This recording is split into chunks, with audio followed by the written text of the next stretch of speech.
ذكر وموعظة ونور فيه شفاء للصدور وشفيعنا يوم النشور. الحمد لله وحده والصلاة والسلام على من لا نبي بعده. أما بعد فأعوذ بالله من الشيطان الرجيم. بسم الله الرحمن الرحيم. ظهر الفساد في البر والبحر بما كسبت أيدي الناس ليذيقهم بعض الذي عملوا لعلهم يرجعون. صدق اللہ مولانا العظیم. آج ہمارے درس کا آغاز سورۃ الروم کی آیت نمبر 41 سے ہو رہا ہے. اس آیت کریمہ میں اللہ تبارک و تعالی نے انسانوں پر جو آنے والی مصائب ہیں اور مشکلات ہیں، ان مصائب اور مشکلات کی ایک ریزن اور وجہ ذکر کی ہے کہ دنیا میں انسانوں پر جو مصائب اور مشکلات آتی ہیں تو اس کا سبب انسانوں کے گناہ ہے. اللہ تعالیٰ انسانوں کو ان کے گناہوں پر، ان کے کیے ہوئے پر کچھ سزا دیتا ہے. ایک تو اللہ تعالیٰ ہر گناہ پر نہیں پکڑتا.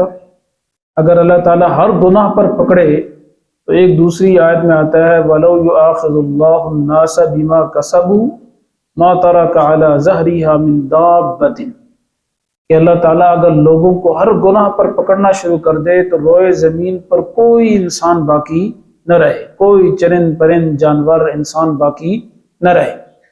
تو اللہ تعالیٰ ہر گناہ پر نہیں پکڑتا. بہت سارے گناہوں کو تو اللہ معاف کر دیتا ہے. وَمَا أَصَابَكُم مِّن مُّصِيبَةٍ فَبِمَا كَسَبَتْ أَيْدِي النَّاسِ وَبِمَا كَسَبَتْ أَيْدِيكُمْ وَيَعْفُو عَن كَثِيرٍ. بہت سارے گناہوں کو تو اللہ معاف کر دیتا ہے.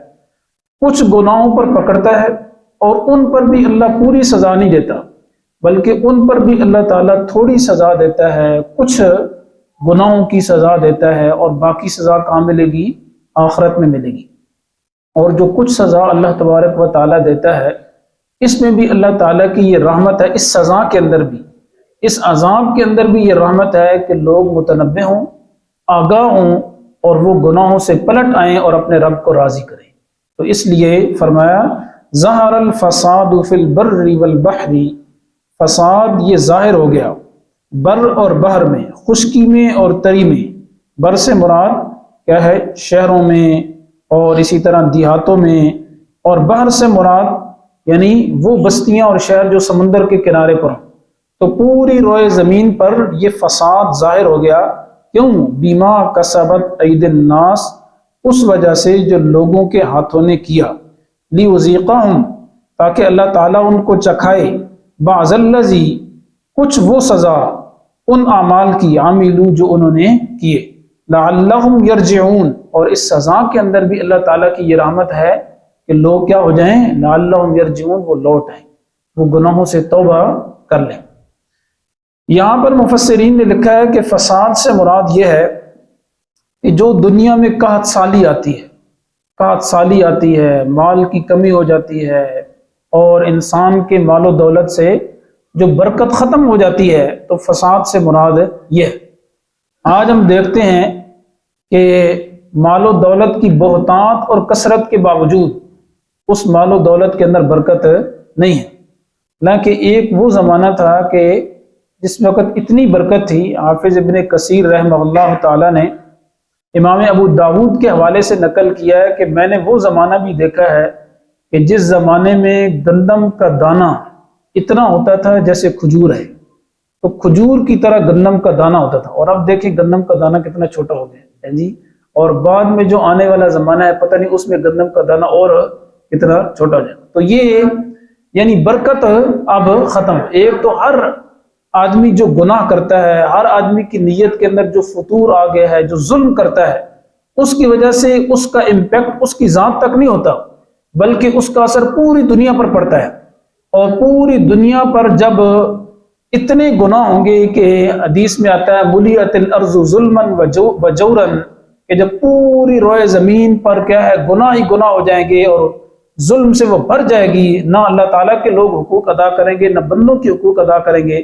اس وقت امام مہدی رحمہ اللہ تعالیٰ امام مہدی تشریف لائیں گے، اور امام مہدی جب تشریف لائیں گے تو وہ زمانہ بھی حدیث میں آتا ہے کہ بڑی برکتوں کا زمانہ ہوگا، اتنی برکتوں کا زمانہ ہوگا کہ ایک انار اس کے 2 ٹکڑے کیے جائیں گے تو انار اتنا بڑا ہوگا کہ اس کے ایک ٹکڑے کے نیچے بہت سارے بندے کیا ہے یعنی سایہ حاصل کر سکتے، اتنا یعنی برکت. اور ایک بکری اس کا دودھ ایک خاندان کے لیے کافی ہوگا، ایک گائے کا دودھ کئی خاندانوں اور کئی گھروں کے لیے کافی ہوگا جب امام مہدی تشریف لائیں گے.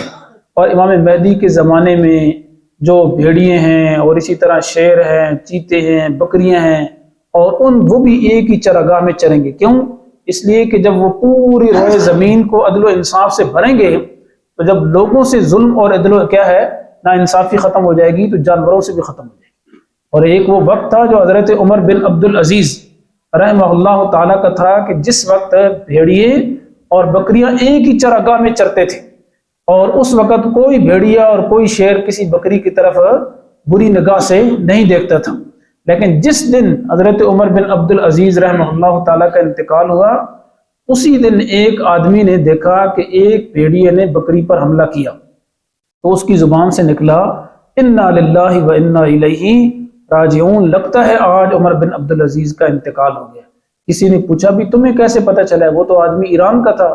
تو کہا کہ جب تک عمر بن عبدالعزیز کی حکومت تھی وہ زندہ تھے، ایسا انہوں نے عدل و انصاف پوری دنیا میں قائم کیا کہ کوئی بھیڑیا بکری پر حملہ نہیں کرتا تھا. آج جو بھیڑیے نے بکری پر حملہ کیا ہے تو میرا یہ گمان ہے کہ حضرت عمر بن عبدالعزیز کا انتقال ہو گیا. بعد میں پتہ چلا کہ واقعتاً اسی گھڑی میں عمر بن عبدالعزیز کا انتقال ہوا تھا. تو میرے دوستو، یہ عدل و انصاف ایسی چیز ہے، نیتوں کا درست ہونا ایسی چیز ہے کہ اس کی وجہ سے بڑی برکات نازل ہوتی ہیں. علماء نے ایک واقعہ لکھا ہے کہ ایک پہلے زمانے میں ایک بادشاہ تھا، تو وہ جو ہے وہ سیر کرنے کے لیے، سیر و تفریح کے لیے جنگل میں گیا. تو وہاں جنگل سے گزرا تو اس نے دیکھا کہ ایک بہترین باغ ہے پھلوں کا. تو اس کی سلطنت میں اور اس کے ملک میں تو پہلے کبھی اس نے وہ باغ دیکھا نہیں تھا. تو اس نے سوچا کہ چلے کیوں نہ اس باغ کے اندر تھوڑی دیر آرام کریں، اس باغ کے مالک کا حال احوال پوچھیں. اس باغ کے اندر چلا گیا اور مالک کو نہیں پتا تھا، باغ کے مالک کو، کہ یہ بادشاہ وقت ہے. تو اس نے جو باغ کے مالک سے کہا بادشاہ نے کہ مجھے انار کا ایک گلاس چاہیے، آپ کے اتنا زیادہ باغ ہے تو اس میں سے ایک انار کا گلاس مجھے پانی کا دے دیں. تو جو مالک تھا اس نے ایک انار نچوڑا تو ایک انار سے وہ پورا گلاس بھر گیا جوس سے. تو بادشاہ نے جب پیا، اتنا بہترین انار میٹھا، اس کی نیت میں فطور آ گیا. اس نے سوچا کہ میری ملک میں اور میری سلطنت میں یہ اتنا خوبصورت باغ ہے اور ابھی تک یہ اس پر کوئی ٹیکس نہیں لگا ہوا ہے، اس پر تو ٹیکس ہونا چاہیے، آدھا تو ہمارے پاس آنا چاہیے، آدھا اس کے پاس ہونا چاہیے. تو تھوڑی دیر کے بعد اس نے اسی باغ کے مالک سے کہا کہ ایک گلاس جوس کا اور دے دیں. تو اس نے ایک انار اور نچوڑا تو وہ اس کا ایک حصہ بھی گلاس کا پورا نہیں ہوا. تو بادشاہ نے پوچھا کہ کیا بات ہے، ایک ہی درخت سے تم نے 2 انار نچوڑے، ایک سے گلاس بھر گیا اور ایک سے جو ہے وہ اس کا ایک حصہ بھی نہیں بھرا. تو مالک کہنے لگا کہ لگتا ہے بادشاہ وقت کی نیت میں فطور آ گیا. نہیں، بادشاہ وقت کی نیت میں فطور آ گیا. تو اس لیے میرے دوستو جی، جب حکام کی نیتیں درست ہوں، عدل و انصاف کی ہوں، جو اوپر بیٹھنے والے ہیں وہ رعایا پر انصاف کرے، ہر آدمی دوسرے کے ساتھ عدل و انصاف کا معاملہ کرے، پھر اللہ تعالیٰ کی طرف سے برکتیں نازل ہوتی ہیں. آگے فرمایا قل سیروا فی الارض، اے میرے نبی لوگوں سے کہہ دیجئے چلو پھرو زمین میں، فانظروا دیکھو، کیف کان عاقبۃ الذین من قبل، کیسے تھا انجام ان لوگوں کا جو اس سے پہلے تھے، کان اکثرهم مشرکین، ان میں سے اکثر شرک کرنے والے تھے. تو اللہ تعالیٰ نے شرک کی وجہ سے ان کو ہلاک اور تباہ و برباد کیا. تو انسانوں کے جرائم میں سب سے بڑا جرم کیا ہے؟ کفر و شرک ہے. تو باقی جرائم بھی ہیں لیکن کفر و شرک بہت بڑا جرم اور گناہ ہے. فرمایا فاقم وجہک للدین القیم، اے نبی اور پیغمبر آپ اپنے چہرے کو سیدھے دین قیم کی طرف درست رکھیے. من قبل ان یأتی یوم، اس سے پہلے کہ وہ دن آ جائے، لا مرد لہ من اللہ، کہ جس دن کو اللہ تعالیٰ کی طرف سے پھرنا نہیں ہے. جب وہ دن آئے گا تو وہ اٹل ہوگا، وہ دن پیچھے نہیں ہٹے گا، یعنی قیامت کا دن. یومئذ یصدعون، اس دن لوگ کئی گروہوں میں بٹ جائیں گی. تو قیامت کے دن لوگوں کی کئی جماعتیں اور کئی گروہ ہوں گے. یہ نمازیوں کا گروہ ہوگا, یہ روزے داروں کا گروہ ہوگا, ایک طرف بے نمازیوں کا گروہ ہوگا, ہاں جی, روزے خوروں کا گروہ ہوگا, شرابیوں اور زانیوں کا گروہ ہوگا. تو قیامت کے دن لوگ مختلف گروہوں میں اور فرقوں میں بٹ جائیں گے. اور آگے اللہ تبارک و تعالیٰ نے فرمایا کہ ان کے مین اور بڑے فرقے دو ہوں گے, ایک کافروں کا اور ایک مسلمانوں کا.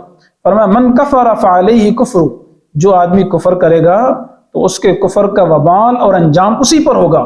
ومن عمل صالحا, اور جو آدمی نیک اعمال کرے گا, فلینفسہم یمہدون, تو وہ اپنے نفس کے لیے اور اپنی جان کے لیے وہ تیاری کر رہا ہے. یمہدون, اپنی جانوں کے لیے وہ تیاری کر رہے ہیں کہ جو لوگ نیک اعمال کرتے ہیں. اس لیے میرے دوستو, نیک اعمال کرنے سے ہمارا کوئی فائدہ, کیا اللہ تعالیٰ کا کوئی فائدہ نہیں ہے. نیک اعمال کرنے سے ہمارا اپنا فائدہ ہے. اور اگر کوئی آدمی کفر و شرک کر رہا ہے تو اس سے اللہ تعالیٰ کا کوئی نقصان نہیں ہے, وہ اپنا ہی نقصان کر رہا ہے.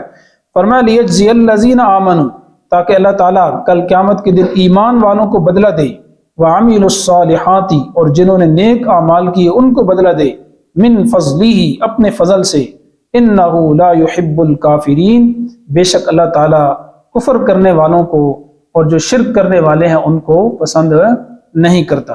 تو ان آیات سے ہمیں یہ درس ملتا ہے کہ جتنی بھی دنیا میں قحط سالیاں آتی ہیں, جو مصائب, تکالیف اور پریشانیاں آتی ہیں, تو یہ انسان کے گناہوں کا نتیجہ ہے. سب گناہوں پر اللہ تعالیٰ سزا نہیں دیتا, کچھ گناہوں پر سزا دیتا ہے اور پوری بھی نہیں دیتا, تھوڑی دیتا ہے. تھوڑی بھی اس لیے دیتا ہے کہ بندے جو ہے نا واپس آ جائیں, پلٹ جائیں, پلٹ کر کیا ہے توبہ کریں. تو ہمیں یہ چاہیے کہ یہ رمضان کا مقدس اور مبارک مہینہ ہے, اور اس مہینے میں ہم اپنے گناہوں سے توبہ اور استغفار کریں. اس لیے علماء نے لکھا ہے کہ اگر کوئی آدمی گناہ کرتا ہے تو اس کی گناہ کا جو نقصان ہے نا, وہ اس کی اپنی ذات تک نہیں رہتا, بلکہ اس کی گناہ کی وجہ سے پوری دنیا پر کیا ہے اثر پڑتا ہے. تو ہم میں سے ہر آدمی انفرادی طور پر توبہ کرے, استغفار کرے, اللہ تعالیٰ سے اپنے گناہوں کی معافی مانگے. تو شاید یہ جو اس وقت ہم دیکھ رہے ہیں, قحط سالی ہے, ملک کے حالات ٹھیک نہیں ہیں, بد امنی اور کیا ہے بد امنی ہے, ہر آدمی بے چینی کا اور عدم اطمینان کا شکار ہے, تو اس کی وجہ شاید میرے اور آپ کے اعمال ہیں. تو ہمیں اپنی بد اعمالیوں پر توبہ اور استغفار کر کے اللہ تعالیٰ کو راضی کرنا چاہیے, تاکہ برکتوں کا زمانہ شروع ہو. اللہ تعالیٰ ہمیں عمل کی توفیق عطا فرمائے. آمین.